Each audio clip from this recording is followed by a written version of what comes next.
Sir, మీరు జీవితంలో ఎన్నో ఆటుపోట్లు ఎత్తుపల్లాలను చవిచూశారు. మీకు మీ లైఫ్లో అత్యంత బాధ కలిగించినటువంటి సంఘటనలు ఏమైనా ఉన్నాయా? మా ప్రేక్షకులతో పంచుకుంటారా? బాధ కలిగించిన సంఘటన అంటే మా నాన్నగారు కాలం చేయటం. మా అమ్మగారు నాన్నగారు కాలం చేసినప్పుడు మాత్రం నాకు చాలా బాధ పడ్డాను. అది వర్ణనాతీతం అంతే. అలాగే మీ జీవితంలో ఆనందాన్ని కలిగించినటువంటి సంఘటన, బాగా మిమ్మల్ని ఇన్స్పైర్ చేసిన సంఘటన?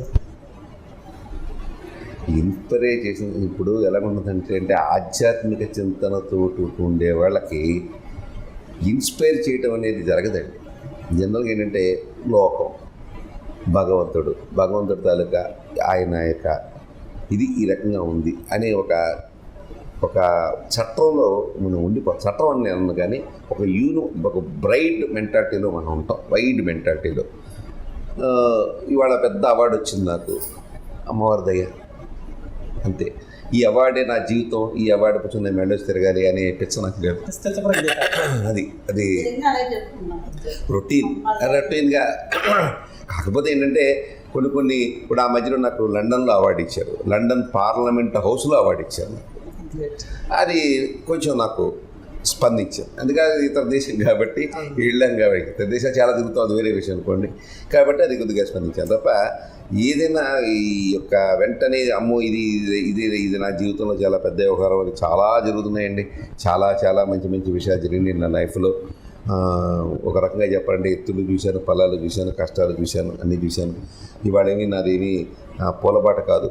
నేను ఎంతగా కష్టపడ్డానో అమ్మవారి దయవల్ల నేను ఇవాళ, ఎందుకంటే అండి అది నేను ఓపెన్గా నేను చెప్పడానికి నేను సిగ్గుపడతలేదండి. ఏలూరులో క్యాసరీ టాకీస్లో నేల పెంచి టిక్కెట్కి వెళ్ళి లైన్లో నుంచి టిక్కెట్ దొరక ఇంటికి వచ్చిన రోజు కూడా నాకు తెలుసు. ఆ తర్వాత నేల నుంచి నేల నుంచి బెంచి నుంచి కుర్చీ నుంచి రిజర్వ్డ్కి టిక్కెట్టు నా స్థాయి మారుతా వచ్చింది, అది నాకు తెలుసు. థియేటర్లే కట్టేవాళ్ళ మేలుల్లో 3 థియేటర్లు మెయింటైన్ చేస్తాను. అమ్మవారి దయ అంతే. అలాగా లైఫ్లో చాలా చూశాను. అందువల్ల ఏంటంటే అండి, ఇది భగవత్ చింతన ఎప్పుడైతే వ్యక్తిలో ఏర్పడుతుందో ఆ భగవత్ చింతనలో నుంచి కనుక, ఆ కోణంలోంచి మనం చూస్తే అంతా కూడా ఆనందం, అంతా కూడా సర్వం ఆధ్యాత్మిక అనే ఒక భావన ఉండిపోతాం. అదే సార్, మీకు చాలా అవార్డులు, రివార్డులు, చాలా ప్రశంసలు, ప్రముఖుల యొక్క పొగడ్తలు ఎన్నో మీకు వచ్చి ఉంటాయి. వాటిల్లో మీకు బాగా నచ్చినటువంటి ప్రశంస, మీకు బాగా ఆనందాన్ని, సంతోషాన్ని ఇచ్చినటువంటి ప్రశంస తెలియజెప్పండి. ఆనందాన్ని ఇవ్వటం అనేది కాదు కానండి, ఈ బాలయోగి బ్రిడ్జి దగ్గర బాలయోగి బ్రిడ్జి వేయటానికి ముందు అక్కడికి వెళ్ళాలంటే చుట్టూతో తిరిగి వెళ్తుండే. పొలిటికల్గా చెప్తున్నాను నేను. ఏదో కింద మీద పడి తుమ్మలపల్లి నాగేశ్వరరావు ఏదో ఆర్ఎండ్బి మినిస్టర్ ఉండేవారు, ఆయన దగ్గరికి వెళ్ళాను, డబ్బు తెచ్చుకున్నాను. అది బ్రిడ్జ్ వేసాను. బ్రిడ్జ్ వేసిన తర్వాత బ్రిడ్జ్ ఓపెనింగ్ అయిపోయిన తర్వాత అక్కడ సుమారుగా ఒక 1200 మందికి పట్టాలు ఇచ్చారు, ఇళ్ల పట్టాలు. ఆ 1200 మంది ఇళ్ల పట్టాలకి వాళ్ళు అప్పటికి 35 సంవత్సరాల నుంచి పోరాడుతున్నారు. 35 సంవత్సరాల నుంచి పోరాడుతుంటే ఎవరూ పట్టించుకోలే. అంతకుముందు ఎమ్మెల్యేలు ఎవరూ పట్టించుకోలేదు. అది అలాగా వాళ్ళు బాధపడతానన్నారు, తిరుగుతానన్నారు, వాళ్ళకి ఇవ్వట్ల. నేను మొత్తం మీద ఫైల్ అంతా నడిపించి కింద మీద పడి ఆ ఫైల్ అంతా ఇచ్చేసేసి ఆ 1200 మందికి కూడా పట్టాలకు సభ పెట్టాను. అక్కడ సభ పెట్టినప్పుడు అక్కడ వాళ్ళు ఆ పట్టాలు తీసుకున్నప్పుడు వాళ్ళ కళ్ళల్లో చూసినటువంటి ఆనందం నేను ఇప్పటికీ మర్చిపోను. అక్కడ ఒక ఆవిడ, నాకు ఇప్పటికీ ఆవిడ పేరు కూడా నాకు గుర్తు, భూలోకమ్మ, ఎస్సీ క్యాండిడేట్లు. ఆవిడంది, ఆవిడకి అప్పటికే 78 ఏళ్ళు 80 ఏళ్ళు ఉంటాయి. వచ్చి డయాస్ మీద పట్టేస్తుంటే బాబు అని చెప్పి నా కాళ్ళ మీద పడిపోయి, అయ్యయ్యో తప్పమ్మ పెద్దనివి చెప్పమ్మంటే, బాబు నేను బతికుండంగా నాకు పట్టా వస్తుందని నాకు తెలియదు బాబు, మీరు ఇచ్చారు బాబు, చాలా సంతోషం బాబు అని చెప్పి నమస్కారం పెడితే నా కళ్ళ మండీళ్ళు గిన్నెలు తిరిగి, మనం ఇది కనుక పేదవారికి కనుక ఈ రకంగా చేస్తే వాళ్ళు ఎంత బాగా సంతోషిస్తారా కదా. నిజంగా ఇది చేయగలిగాను అంటే నాకు ఎమ్మెల్యే పదవి ఉండబట్టే కదా నేను చేయగలిగాను అని మనసులోనే ఆ రోజున నేను ఖచ్చితంగా చెప్తున్నానండి, చంద్రబాబుని ధన్యవాదాలు చెప్తున్నాను. ఎందుకంటే ఆయన చేయబట్టే నేను చేయగలిగాను, నాకు ఆ పదవి రాబట్టే నేను చేయగలిగాను. ఆ పదవి రాబట్టి ఆ కార్యక్రమం నేను చేయగలిగాను కాబట్టి ఆ ఒక ఆత్మతృప్తి. ఈ గోదావరి జిల్లాలో కూడా గోదావరి జిల్లాలో పుష్కరాలు వచ్చింది, నాకు ఇప్పటికీ బాగా గుర్తు. ఆ పుష్కరాలు వచ్చినప్పుడు నేను టీవీలో మన సిటీ కేబుల్ ద్వారా గోదావరి పుష్కరాలు వచ్చినాయి, అక్కడికి వెళ్ళలేని వాళ్ళు గోదావరి నుండి ఏలూరులోనే వచ్చినాయి కాబట్టి ఏలూరులోనే స్నానం చేయండి, మీరు గోదావరిలో చేసినంత పుణ్యం వస్తుందని చెప్పి నేను టీవీలో స్పీచ్ ఇచ్చాను. ఆ తర్వాత ఎక్కడో మొత్తం మీద ఏదో సభకి వెళ్ళినప్పుడు నాకు ఒక 65 ఏళ్ళు 70 ఏళ్ళు ఉంటాయి. ఆయన వచ్చి, అయ్యా నమస్కారం అండి, నేను ఇప్పటికి 60 ఏళ్ళ నుంచి ఏలూరులో 70 ఏళ్ళ నుంచి ఏలూరులో ఉంటున్నానండి, ఇవాళ మీరు గోదావరి జిల్లాలో తీసుకొచ్చారు చూశారండి, మీ జన్మ ధన్యమండి అని చెప్పి వెళ్ళిపోయాడు ఒక మాట అనేసి. నాకు అది ఒక హార్ట్కి టచ్ అయింది. అది అలాంటి కొన్ని సంఘటనలు అండి ఎప్పటికీ మర్చిపోలేము. దాని తాలూకా గ్రావిటీ ఎంత అని మనం చెప్పలేమండి. ఆత్మతృప్తి అనుకోవాలా, ఆత్మ ఆనందం అనుకోవాలో అది నేను అనుభవించాను. అది ఆ తల్లి మీద పని చేయించింది అంతే. తర్వాత ఇప్పుడు చాలామంది యువకులు ఎంబీఏలు బీటెక్లు చేసి భవిష్యత్తులో ఏదో చేయాలని తపన పడుతూ ఉన్నారు. ఔత్సాహికంగా ఏదో వ్యాపారాలు చేయాలి, ఏదో చేసేయాలి, ఏదో సాధిద్దామని చెప్పేసి అనుకుంటా ఉంది యువత. అలాంటి యువతకి ఎలాంటి మార్గదర్శకత్వాన్ని మీరు నిర్దేశించగలుగుతారు మీ అనుభవం? ఇది చాలా చక్కటి ఒక ప్రశ్న అండి. ఇది చాలా వివరంగా చెప్పాలి. ఒక రకంగా చెప్పాలంటే ఇవాళ ఏమైందంటే సమాజంలో చదువుకున్న వాళ్ళు, చదువు రాని వాళ్ళు 2 రకాలు ఉన్నారు. చదువుకున్న వాళ్ళేమో ఎంబీఏలు బీటెక్లు వ్యవహారాలు చేసేస్తున్నారు. చదువు రాని వాళ్ళేమో కూలీ పనో నాలి పనో చేస్తున్నారు, పొలం పనో ఇంకోటి మా రాడు మోయటమో కుప్పలు మోయటమో సిమెంట్ పనో చేస్తున్నారు. ఈ విషయంలో ఒక పెద్ద గల్ఫ్ వచ్చేసిందండి ఇవాళ. అది మన దేశానికి కూడా మంచిది కాదు ఈ గల్ఫ్. ఒక రాజకీయ నాయకుడిగా కూడా నేను అర్థం చేసుకున్నాను, ఒక వ్యాపారవేత్తగా కూడా, నేను పారిశ్రామికవేత్త కూడా చెప్తున్నాను. ఇది చాలా వివరంగా నేను చెప్పాలంటే అండి, ఉదాహరణకు ఒక చిన్నది చెప్తాను. మా దగ్గర ఒక టాపీ పని వాడు ఉండేవాడు. మేము ఎప్పుడు మా కంపెనీలో ఏదో ఒకటి కన్స్ట్రక్షన్ తీయడం కడతా ఉంటుంటారు, ఎప్పుడు పని చేస్తూనే ఉంటారు, ఏదో ఒకటి కడుతుంటారు. ఆ టాపీ అతను ఏం చేశాడంటే మా దగ్గర వచ్చినప్పుడు సైకిల్ మీద వచ్చేవాడు నెమ్మదిగా స్కూటర్ కొనుక్కున్నాడు, మోటార్ సైకిల్ కొనుక్కున్నాడు, పాకల్లా పెంకుటి తీసుకున్నాడు, పెంకుటిల్లా డాబా కట్టుకున్నాడు. ఓకే, మన దగ్గర పనిచేస్తాడు, 20 సంవత్సరాల నుంచి పనిచేస్తాడు, హ్యాపీగా ఉన్నాడు. నేను ఆ ఇంటికి నన్ను గృహప్రవేశాన్ని పిలిచాడు, నేను భోజనానికి కూడా వెళ్ళానండి. అంత అయింది. ఒకరోజు నేను ఆఫీస్లో పనిచేస్తుండగా ఆ టాపీ వాడు వచ్చాడు. అదే అతను పేరు రాధాని ఏదో ఉంది, గుర్తులేదు పేరు నాకైతే, ఇప్పుడు చనిపోయాడు. వచ్చి అబ్బాయి గారు, నాకు మా అబ్బాయికి ఏదైనా ఉద్యోగం ఇప్పించండి అన్నాడు. నేను ఉద్యోగం ఏంట్రా, నీవు శుభ్రంగా టాపీ పని చేసుకుంటున్నావు, అంటే మా ఓడి ఎంబీఏ చదివాడండి, ఆడు టాపీ ఏం పుచ్చుకుంటాడండి. ఏం మాడుతున్నారా నువ్వు, నా కళ్ళు ఎదురుకుండా నువ్వు ఎదిగావు, నువ్వు సైకిల్ మీద వచ్చేవాడు, ఇవాళ డాబా దగ్గరికి వచ్చావు, ఇవాళ రోజుకి 200 రూపాయలు మినిమం సంపాదిస్తున్నావు నువ్వు, మీ అబ్బాయిని కూడా ఎందులో చేర్పించుకుంటే వాడు కూడా చక్కగా చేసుకుంటాడు కదంటే, వాడు టాపీ పుచ్చుకుని సిమెంట్ పని ఏం చేస్తాడండి అని. నాకు అసలు అర్థం కాల. ఎంబీఏ చదివించి కొడుకుని పాడు చేశాడా, తన కులవృత్తి తనకున్న చేసే పని కనుక చేయకుండా అతన్ని ఇచ్చేసాడా అనేది నాకు అసలు అర్థం కాల. ఆ తర్వాత చూస్తే ఏమైందంటే ఇవాళ మనకి ఒక ప్లంబర్, ఒక ఎలక్ట్రీషియన్, ఒక టాపీ పనాడు, ఒక వడ్రంగి పనాడు దొరకడు. కానీ ఒక ఎంబీఏ చదువుకున్నవాళ్ళు, ఒక బీటెక్ చదువుకున్నవాళ్ళు రోడ్ల మీద తిరుగుతూ ఉంటారు, ఉద్యోగాలు లేక సద్యోగాలు లేక. వాళ్ళు ఈ పనిలోకి రారు, వీళ్ళు ఆ పనిలోకి వెళ్ళరు. ఎక్కడొస్తుందండి గల్ఫ్? వీళ్ళందరికీ ఉద్యోగాలు ఎప్పుడు వస్తాయండి? అందరికీ ఫ్యాన్ కింద ఒకటి ఏసీ కింద రావాలంటే రావు కదా. కాబట్టి అక్కడ ఉద్యోగాలు చాలా ఉన్నాయి. లారీ డ్రైవర్ ఉదాహరణ తీసుకుంటే, లారీ డ్రైవర్లు దొరక్క లారీల ఆఫీసులు మూసేసుకున్న వాళ్ళు చాలామంది ఉన్నారు. నేను అనేది ఏంటంటే, ఈ యొక్క సెగ్మెంట్లోకి వీళ్ళు రావాలంటే డిగ్నిటీ ఆఫ్ లేబర్ పెరగాలి. డిగ్నిటీ ఆఫ్ లేబర్ పెరగాలంటే మనం ఒక్కసారి కళ్ళు మూసి ఊహించుకోండి, రంగుల అబ్బాయి రంగులు వేసేవాడు, కలర్ వేసేవాడు అనగానే వాడు నెక్కర్ వేసుకుని బనీలు వేసుకుని ఇక్కడెక్కడ రంగు పూలుకున్నట్టుగా కళ్ళకు కనబడతాడు. టాపీ అనగానే అదే ఒక తలపాకు కట్టుకునేసి ఒక నెక్కర్ వేసుకుని నోట్లు బీడి వేసుకుని కనబడతాడు. అలా కాకుండా డిగ్నిటీ ఆఫ్ లేబర్ లాగా వాళ్ళకు యూనిఫామ్ ఇచ్చి వాళ్ళని కూడా వాళ్ళ కాలం వాళ్ళు పిలిచే విధానం, you are plumbing engineer, you are a mason engineer అని పిలిచి వాళ్ళ డిగ్నిటీ ఆఫ్ లేబర్ని కల్పించి వాళ్ళకు యూనిఫామ్ ఇచ్చి, ఇప్పుడు పిజ్జా సెంటర్లో యూనిఫామ్స్ ఉంటాయి చూడండి, ఆ రకమైన ఒక సపరేట్ డిఫరెన్స్ ప్రొఫెషనల్ లుక్ కనుక కలగ చేస్తే వీళ్ళందరూ అదులోకి వచ్చేస్తారు. ఉదాహరణ మీకు చెప్తానండి, లారీలు ఉన్నాయండి. ఆ లారీల్లో ఇద్దరికేమో మామూలు స్టీరింగ్ ఉండేది, ఇవాళ పవర్ స్టీరింగ్ వచ్చింది, తేలిగ్గా నడపగలుగుతున్నారు. ఇవాళ టైర్ పోయినా కంపెనీ వచ్చి టైర్ మారుస్తున్నాడు, వీడు మారుస్తారా. ఇటువంటి టైంలో ఆ లారీలన్నింటినీ కూడా ఎయిర్ కండిషన్ చేసేస్తే, నేను ఎప్పుడో చెప్తున్నాను, నిన్నగాక మన పేపర్లో కూడా సెంట్రల్ మినిస్టర్ గారు చెప్పాడు, క్యాబిన్లన్నీ ఎయిర్ కండిషన్ చేయాలి అని చెప్పేసి. దాని ఉద్దేశం ఏంటంటే ఎయిర్ కండిషన్ కాదు, అక్కడ ఎయిర్ కండిషన్ ఎప్పుడైతే చేసి ఆ క్యాబిన్ని ఒక ఫెసిలిటీ కల్పించామో, ఈ ఎంబీఏ స్టూడెంట్లు, బీకామ్ చదివిన స్టూడెంట్లు, లేకపోతే బీటెక్ వాళ్ళు డ్రైవింగ్ నేర్చుకోవడానికి వస్తారు. అప్పుడు మీకు అసలు ఉద్యోగం లేదనే పనే ఉండదు. అందరూ కూడా ఉద్యోగాలు ఉంటే అందరూ కడుపు నిండా తింటారు. అలా కాకుండా ఏమైపోతుందంటే డిగ్నిటీ ఆఫ్ లేబర్ పెంచుకుని లేకుండా ఏదో ఊహించేసుకోవటం, అక్కడ గల్ఫ్ పడిపోతాం, ఆ చదువుకున్న అందరూ రోడ్ల మీద తిరగటం, ఈ జూలై ఆదాలాగా తయారవటం, లవ్లు, ఎఫ్ఐఆర్లు, మీకు తెలియదు ఉంది, యాసిడ్ బండ్లు జేబులు పెట్టి తిరగటాలు, ఇది ఎక్కువైపోయింది. నేను అనేది అంటే ఆ సెగ్మెంట్లోకి చదువుకున్నప్పుడు అమెరికాలో ఉన్నాను నేను. అమెరికా చాలా సార్లు వెళ్ళాను.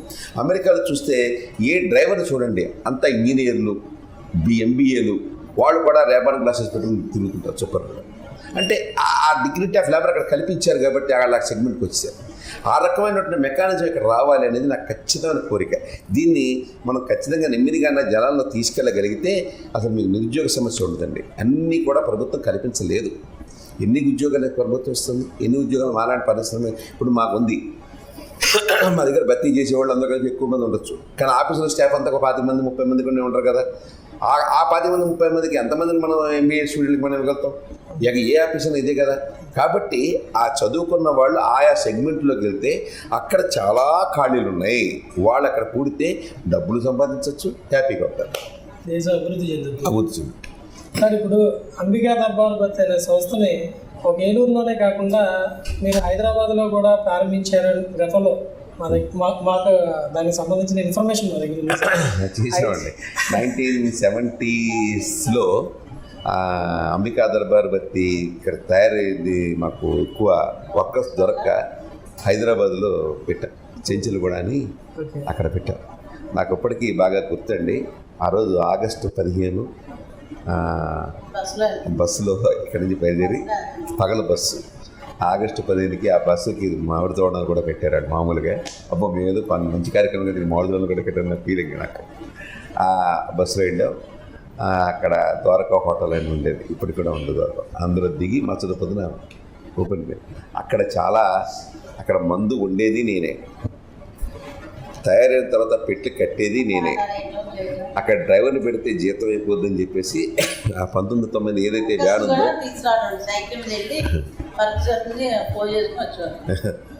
నేనే గ్యాదర్ చేసుకొచ్చాను. అక్కడ అగరబత్తి ఫ్యాక్టరీలో తీసుకొచ్చి వాళ్ళతో బత్తి చేయించడం, చేయటం, మందం తట్టడం, డజన్ కట్టుకోవడం,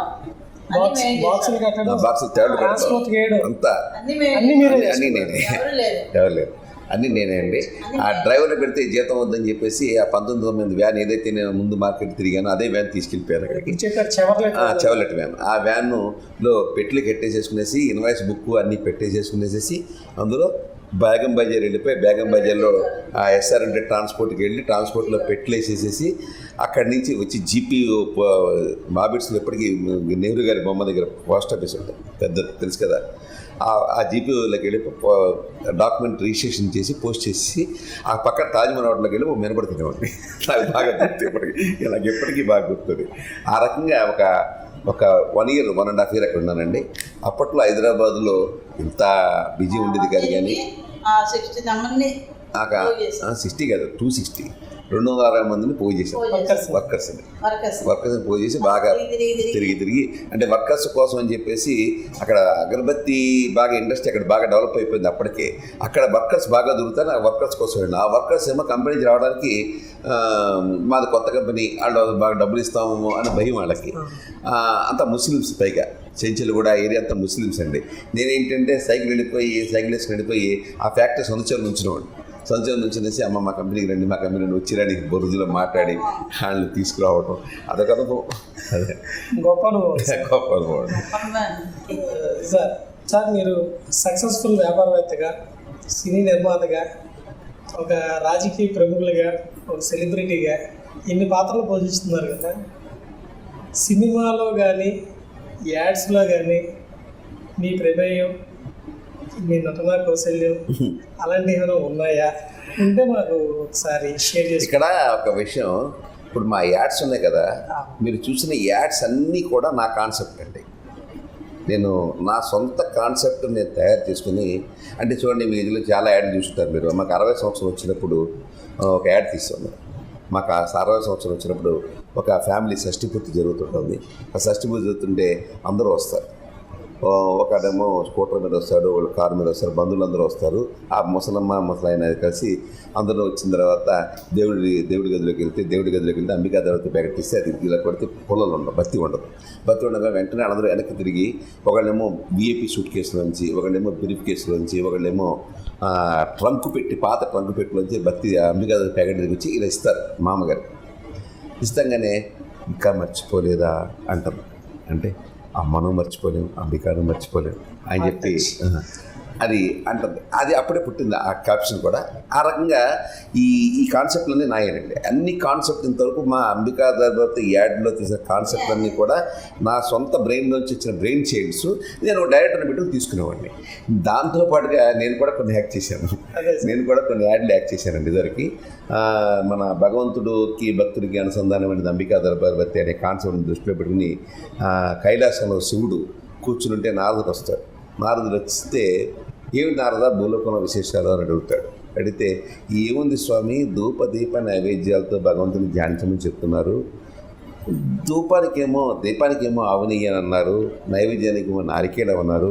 మరి ధూపానికి ఏదో సరిగ్గా ప్రజలు తెలియక తికమకపడుతున్నారు స్వామి అంటాడు. అనగానే శివుడు పార్వతి ఒకళ్ళు చూసుకుని నమ్ముకుని, నాకు పార్వతి కూడా నా పక్కన యాక్ట్ చేసింది ఎవరంటే కేర్ విజయ్ సిస్టర్, నాకు బాగా గుర్తు. చూసి ఇలాగా హస్తం చూపిస్తే ఇక్కడి నుంచి వనమూలికలు రాలుతాయి. ఈ వనమూలికలు ఎలాగొచ్చి కింద భూగోళం తిరుగుతూ ఉంటుంది. ఆ భూగోళం తిరగగానే ఆ భూగోళం దగ్గరికి పడంగానే అంబికాది ప్యాకెట్గా మారిపోతుంది. అదే భగవంతునికి భక్తునికి అనుసంధానది. అందులో శివుడిగా యాక్ట్ చేశాను. అది యాక్ట్ చేసిన తర్వాత ఎవడో ఒకరిని చూసి, ఏమంటే మీరు శివుడిగా యాక్ట్ చేశారు కదా, మేము మకర జ్యోతి అని చెప్పేసి ఒక సింగిల్ ఎపిసోడ్ చేస్తున్నాం అయ్యప్ప మీద, మీరు మాకు వచ్చి శివుడిగా నటించమని అడిగారు. నటించేద్దాం అని అన్నా నేను. అలాగే వెళ్ళి అది నటించాను. అది కూడా ఒక అనుభవం. ఇక తర్వాత మా సినిమాలన్నింటిలో కూడా అప్పట్లో నాకు రామానాయుడు గారు నాకు స్ఫూర్తి. ఆ విషయంలో రామానాయుడు గారు లాగా నేను కూడా, నాకు ఆయన బాగా దోస్తు అండి. రామానాయుడు గారు నాకు బాగా దోస్తు. బాసు నీ దగ్గర నాకు వచ్చింది వారసత్వం అన్నట్టుగా నేను సరదాగా నవ్వుకుంటాను. ప్రతి సినిమాలో కూడా నేను ఏదో ఒక బిట్లో నేను కనబడతాం అనేది అలవాటు చేసుకున్నాను. అది ఇప్పటికి కంటిన్యూ అవుతుంది.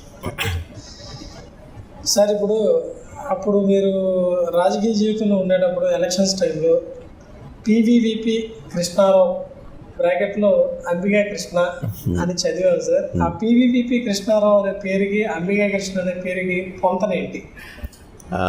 ఇది బాగా పీవీవీపీ కృష్ణారావు అంటే మా ఇంటి పేరు అసలు మా ఆలపట్టండి. మా నాన్నగారికి మా అమ్మగారు 5 సిస్టర్స్. మా అమ్మగారు 5 సిస్టర్స్ అవుతుండతో ఏంటంటే మా అమ్మమ్మ గారికి వంశాంకురం ఎవరు లేరు, మగపిల్లలు లేరు. మా నాన్నగారు మా అమ్మమ్మ గారింటికి ఇళ్ళరికి వచ్చేసారు. అప్పట్లో చాలా పేద స్థితి, తినడానికి కూడా సరైనటువంటి స్థితిలో మా నాన్నగారు ఏదో ఉద్యోగం చేసి సంపాదిస్తాడు, మా అమ్మగారిని మా అత్తగారిని మా అమ్మమ్మ గారిని చూస్తారని చెప్పేసి తీసుకొచ్చుకున్నాను. అటువంటి స్థితిలో ఏమైందంటే క్రమంగా భగవంతుడి దగ్గర కొద్దిగా 4 రాళ్ళు పోగేసుకున్న తర్వాత మా అమ్మమ్మ గారు అంటే మా నాన్నగారు అత్తగారు అన్నమాట, నాయన మరి నాకు పేర్లో వంశం నాతో అయిపోయేట్టుగా ఉంది, నాకేమో అబ్బాయిలు లేరు, అందరూ అమ్మాయిలే, నువ్వు ఒక అమ్మాయిని 3 అమ్మాయినేమో నీకు ఇచ్చి పెళ్లి చేశాను, కాబట్టి నాకు వంశానికి ఏదైనా నీకు అబ్బాయి పుడితే నాకు ఇవ్వా అని చెప్పి అడిగింది మా అమ్మమ్మ గారు. అడిగితే మా అమ్మమ్మ గారు మా ఇంటి దగ్గరే మా ఇళ్ళ దగ్గర కదా ఇక్కడే ఉంటారు. ఆవిడే మొత్తం అంతా పాపం చూసేది, ఆవిడే కష్టపడేది అంతా ఆవిడే, వంట వండేది అంతా చేసేది అంతా ఆవిడే. అప్పుడు అదేంటమ్మా నువ్వు అమ్మాయినా అత్తైనా నువ్వు నాకు అమ్మ అత్త నువ్వే, ఖచ్చితంగా అమ్మ నా బిడ్డ నీకు ఇస్తాను, నీకు నీ వంశం నిలబెట్టడం కోసం అందరం ఇక్కడే కదా ఉండేది అని చెప్పేసి అని నేను 2వ కొడుకుగా నాన్నగారికి నన్ను దత్తత చేశారు. అందుకని నాకు అప్పుడు 7 నన్ను దత్తత చేశారు. అందుకని దాని పేర్ల పీవీవి అంటే పేర్ల అనేది ఒక నేమ్ అలా వచ్చింది కేరళ అనే పేరు. ఆ తర్వాత ఏంటంటే విచిత్రం చెప్తాను, చాలా ఆశ్చర్యంగా ఉంటాయి కొన్ని మనకు అర్థం కాదు. మా అంబికా ప్రసాద్ గారు ఉన్నారు కదా, అంబికా ప్రసాద్ గారికి 3 అమ్మాయిలే పుట్టారు. ఆయనకి మళ్ళీ కొడుకు పుట్టకపోతే నా కొడుకుని అంటే ఆర్సీఆర్ ఇందాక చెప్పాను కదా రామచంద్రరావు, వాడిని మళ్ళీ మా తమ్ముడికి దత్తొచ్చేసింది. అంటే ఇంట్లో ఉండేది ఒకటే వంట ఒకటే వ్యవహారం, కానీ వాళ్ళకు ఒక మానసిక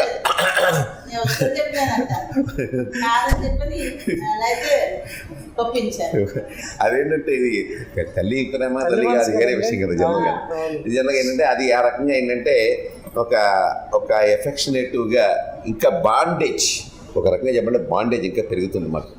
నా కొడుకు ఆడి కొడుకు, నాకు కూతురు ఆడి కూతురు నేను దత్తత తీసుకున్నట్టుగా తీసుకుని ఆ అమ్మాయిని ఏమో బెంగళూరు పెళ్లి చేసి ఎంత ఒక ఇంకా బాండేజ్ పెరుగుతుంది, బంధాలు బలపడతాయి. అదే సార్, ఇప్పుడు మీ అన్నదమ్ముల మధ్య అనురాగం,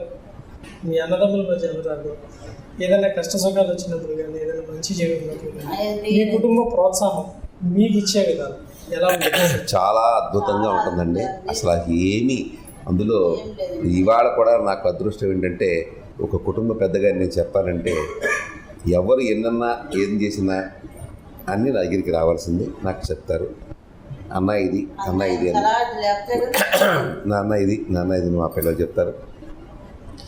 అందరూ మళ్ళీ సంప్రదించుకుని మనం చేయటం తప్ప నాకు జవదాటి ఎవరు కూడా లేదు. అందరూ కూడా ఆ విషయంలో ఆ మాట మీదే నిలబడతారు. అందరూ ఒక మాట అనుకుంటే ఇదిగో ఈ నిర్ణయం తీసుకున్నాం, ఇవాళ గుడి కడదాం అనుకున్నాం, కట్టేసాం. 2 కోట్లు అది కోటి ఉన్నది వేరే విషయం. డొనేషన్ ఇద్దాం అనుకున్నాం, ఇచ్చేసాం. అంతే సమిష్టి నిర్ణయం. అది సమిష్టిగా పుష్టి నిర్ణయం. ఎన్నో పనుల్లో ఎంతో బిజీగా ఉన్నప్పటికీ తన సమయాన్ని మన ఏసీటీ టెలివిజన్ కోసం, మన ప్రేక్షకులకు మంచి సందేశాన్ని ఇవ్వడం కోసం ఈ సిటీ స్టార్ కార్యక్రమానికి ఇచ్చేశారు శ్రీ ఎంపికే కృష్ణ గారు. సార్, మా ఈ సిటీ స్టార్ కార్యక్రమం మీద మీ అభిప్రాయాన్ని క్లుప్తంగా చెప్పండి సార్. చాలా మంచి కార్యక్రమం అండి ఇది. ఎలాగంటే ప్రతి జీవితం ఒక కథ, దాని వెనకాల ఒక వ్యధ, 2 ఉంటాయండి. ఈ కొంతమంది అందరూ జీవితాలు మనం చెప్పలేము, వినేవాళ్ళకి అంత ఓపిక ఉండదు. ఏదో కొంతమందిని మనం ఐడెంటిఫై చేసుకుని మీరు ఈ చేస్తున్నటువంటి కార్యక్రమానికి నాకు తెలిసిందా మీరు ఇదే శ్రీకారం చెప్పారు, మీరు చెప్తున్నారు. చాలా సంతోషం. ఇది అంటే ఇప్పుడు నేను ఎలాగ ఎదిగాను ఇందాక మీకు చెప్పారు. పుస్తకాల్లోంచి మనం కొంత నేర్చుకోగలమండి. మన మస్తకాలకు ఎక్కించుకునేది చాలా ముఖ్యం. పుస్తకాల కంటే మస్తకాలు ముఖ్యం. ఆ మస్తకాల్లోకి ఎక్కిదే జీవితంలో మనకు ఉపయోగపడదు. నేను ఆ రకంగా అనుభవించాను కాబట్టి ఈరోజు నేను చెప్పగలుగుతున్నాను. ఈ అనుభవాలు ఒక్కొక్కరిది ఒక రకంగా ఉంటుందండి. ఇవాళ పెద్ద వాళ్ళందరూ కూడా, ప్రపంచంలో ఉన్నటువంటి పెద్ద వాళ్ళందరూ కూడా బాగా డిగ్రీలు చదువుకుని బాగా కోటేశ్వరులు ఎవరు లేరండి. అంబానీ గారిని తీసుకున్నా, ఆలపాటి రామచంద్ర గారిని తీసుకున్నా, ఈళ్ళలో ఉన్నటువంటి శివగోపాల్ ఉన్నని గారిని తీసుకున్నా, లేకపోతే ఇంకెవరి ఏ ఇండస్ట్రియలిస్ట్ని తీసుకున్నా కూడా వాళ్ళ తరగతి చరిత్ర, గాడ్రేజ్ గారు, వీళ్ళందరూ కూడా చిన్న నుంచి వచ్చారు. సో నేనేంటంటే ఆ రకంగా వచ్చిన వాళ్ళల్లో కష్టం ధరకు విలువ తెలుస్తుంది. నేను నేల మీద పడుకున్నాను, బస్సులో ప్రయాణం చేశాను, ఇవాళ ఎయిర్ బస్సులో కూడా ప్రయాణం చేస్తున్నాను. అంటే జీవితం నాకు చాలా నేర్పింది. ఆ నేర్పినటువంటి కొన్ని సత్యాలని కానీ నిజాలని కానీ మనం కనుక చెప్తే అందరూ తీసుకోవాలి, ఇదో పెద్ద భగవద్గీత అనేది నేను అన్నాను. కానీ ఎవరికో వాళ్ళకి స్పందించే హృదయం కొంత ఉండాలి. ఆ స్పందించినప్పుడు వాళ్ళు అందిపుచ్చుకున్నప్పుడు వాళ్ళ జీవితంలో ఇది కొంత గొప్ప పనిచేస్తుంది అనేది నా గురించి నేను చెప్పట్లా. మీరు ఇలాగ చేయబోయే ఇంటర్వ్యూల్లో ఉన్నటువంటి వాళ్ళు చెప్పే విషయాలు ఎవరికి ఎక్కడ ఏది నచ్చితే అది తీసుకున్నా కూడా వాళ్ళకి కొంత లైఫ్లో యూత్కి పనికొస్తుందని మాత్రం నాకు ఖచ్చితంగా నేను నమ్ముతున్నాను. అంతే తప్ప ఇది ఇలాగే ఉండాలి, ఇలాగే చేయాలనేది ఎక్కడా రూల్ లేదండి. ప్రతి మనిషిది కూడా వాళ్ళ యొక్క జీవితానికి, వాళ్ళ జీవితంలో ప్రతి నిమిషం కూడా ఏ రకంగా జరుగుతుందో ఎవరో చెప్పలేరు. ఆధ్యాత్మికంగా చెప్పాలంటేనండి, ఒకే సెకండ్లో కొన్ని కోట్ల మంది పుడుతున్నారు ఈ ప్రపంచంలో. ఉదాహరణకు చెప్తాను, ఒకే సెకండ్లో పుట్టిన ఏ ఇతర జీవితం ఒక రకంగా ఉంటుందండి. ఒకే సెకండ్లో పుడతాడు, ఈ మంచం మీద ఆ మంచం మీద, ఎవరెవరో తెలియకపోవచ్చు. కానీ వీడు అడుక్కునేవాడు చూడు, వాడు కోటీశ్వరుడు అవ్వచ్చు, వీడు సినిమా యాక్టర్ అవ్వచ్చు, వాడు లాయర్ అవ్వచ్చు. కాబట్టి ఎవరి జీవితం ఎవరికి వాళ్ళకి సొంతమే. కానీ ఇలాంటి విషయాలు మనం మాట్లాడుకుంటున్నప్పుడు అది కొంతలో కొంత వాళ్ళ గైడెన్స్గా ఉపయోగిస్తానని మాత్రం సందేహం లేదు. ఈ సిటీ స్టార్ అనే కార్యక్రమం స్టార్ లాగా వెలుగొందని మాత్రం ఖచ్చితంగా నేను థ్యాంక్ యూ సార్. నమస్కారం. ఈ వారం మా సిటీ స్టార్ కార్యక్రమానికి ఇచ్చేసినటువంటి శ్రీ అంబికా కృష్ణ గారికి ఈ వారం సిటీ స్టార్గా వెలుగొందినందుకు వారికి ఏసీటీ టెలివిజన్ నుంచి ధన్యవాదాలు తెలియజేస్తున్నాను. ఖచ్చితంగా అండి, ఈ సిటీ స్టార్ పేరుతో మీరు చేసే ఈ కార్యక్రమాలను మీ యొక్క సిటీ కేబుల్ అదే ఏసీటీ కేబుల్ ఒక స్టార్ లాగా వెలుగొందని మనస్ఫూర్తిగా నేను కోరుకుంటున్నాను.